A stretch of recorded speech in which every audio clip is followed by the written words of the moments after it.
lovelies, it's Lex, and I have another speed build for you here today. So I hadn't done like a nursery, like a proper nursery in a while, and I am still really liking all the vintage glamour stuff, and I thought it would be fun to make like a glamorous, fancy kids baby nursery kind of room. So that's what we ended up doing. I also have, I don't want to say like a boys version, but there's a version that is not pink, it's blue. It's in my gallery, so if you would go to my gallery and then go to like the last like 2, 3, 4 rooms that I've done, it should be up at the top there. It's exactly the same as this one. I just did a color swap on it and made everything blue. I don't say it's exactly the same. There's a few things I took out, like the butterflies above the crib are not there, and I changed the unicorn stuffed animal to a teddy bear stuffed animal. But other than that, they're basically exactly the same. So this one, I don't know why I decided to go with like a more girly pink version first. It's just kind of what I was feeling this morning.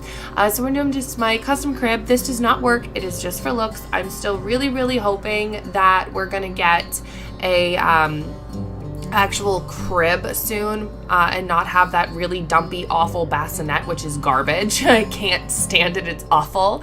I was really disappointed when we got the kids pack because I thought that there was going to be a proper crib in there, and there just isn't. So maybe, hopefully, they'll have another kids pack, or maybe if they actually ever do a generations kind of thing, we'll get a proper crib and that kind of stuff. But for now, I prefer to make my own. So there is an actual bassinet in here as well. So the room does function. It was play tested, but that crib is just there to look at, to make it aesthetically pleasing. So this is going to be our changing table area.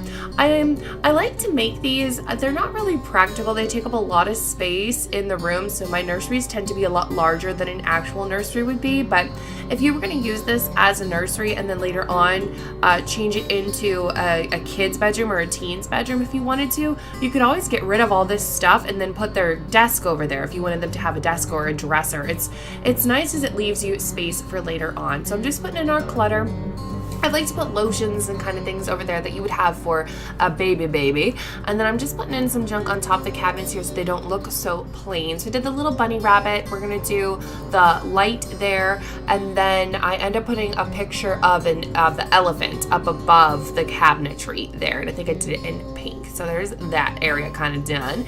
And then this space over here ends up turning into like I guess like a reading area where you would be if you were like, you know, sitting with the baby or whatever, even though you can't do that in the game because it's ridiculous. So there's our bookshelf, a little seating area. I ended up putting in a little side table and a little lamp as well. And I kind of changed the position of the bookshelf. There we go. So now the bookshelf is where I would prefer to have it. And then the last thing we're going to do, besides putting a little bit of art, is putting in the actual bassinet that you can use for your Sims. So I hope you enjoyed this speed build. Have a fantastic rest of your day, guys. Leave a like. Let me know how your day's going down in the comments. I love to read them. And I will see everybody next time.